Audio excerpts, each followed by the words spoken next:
অনুভূতি স্থান আমাদের তো পায়ে অনুভব হয়, মাথায় অনুভব হয়, যে হাতে অনুভব হয়, ওখানেও করি না কেন আমরা?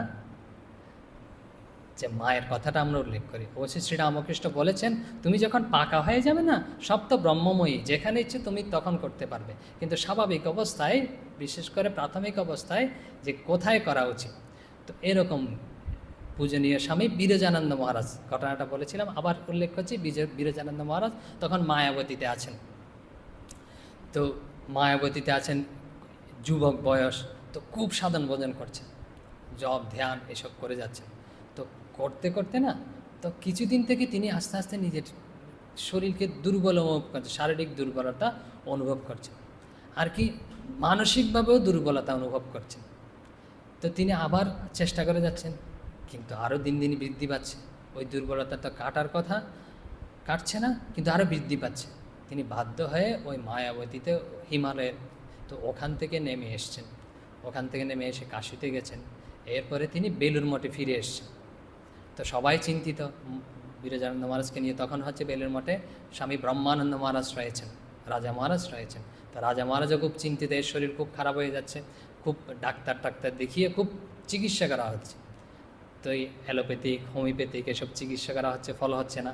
তারপরে কবিরাজি চিকিৎসা, তখন হচ্ছে বিশিষ্ট, কলকাতা হচ্ছে রাজধানী ভারতবর্ষের, কলকাতার বিশিষ্ট ডাক্তার হচ্ছে শ্যামদাস বাচস্পতি। তো ওনাকে ঠিক করা হয়েছে তাকে চিকিৎসা করার জন্য। তো ওনার অধীনে তিনি রয়েছেন। 3-4 মাস হয়ে গেছে ওষুধ সেবন করছেন, তবুও সারছে না। এই মানসিক দুর্বলতা, শারীরিক দুর্বলতা, এসব সারছে না। তো তিনি একদম তখন যখন রয়েছে দীর্ঘদিন থেকে বেলুড় মঠে, বিরজানন্দ মহারাজ বলছেন যে রাজা মহারাজকে বলেছেন, আমি একটু মা তো জয়রামবাটিতে রয়েছে শ্রী শ্রীমা, মাকে একটু দর্শন করে আছে, মাকে একটু দেখে আসে। তো তিনি মায়ের কাছে গেছেন জয়রামবাটিতে।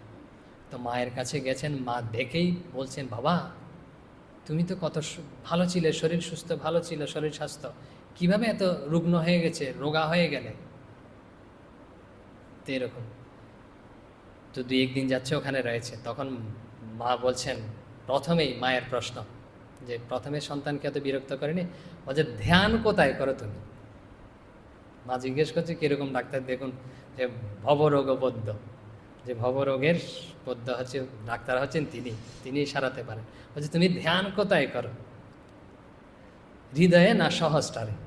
হৃদয় মানে এখানে, সহস্রার মানে এখানে। বলছে ধ্যান কোথায় করো পরিষ্কার করে জিজ্ঞেস করছে, কোনো কিছু জিজ্ঞেস না করে বলছে ধ্যান কোথায় করে, হৃদয়ে না সহস্রারে? বিরজানন্দ মহারাজ উত্তর দিচ্ছেন, সহস্রারে, এখানে ধ্যান করে। বলছে কেন? বলছে কেন ধ্যান করেন? বলছে কেন না ওখানে ধ্যান করতে ভালো লাগে।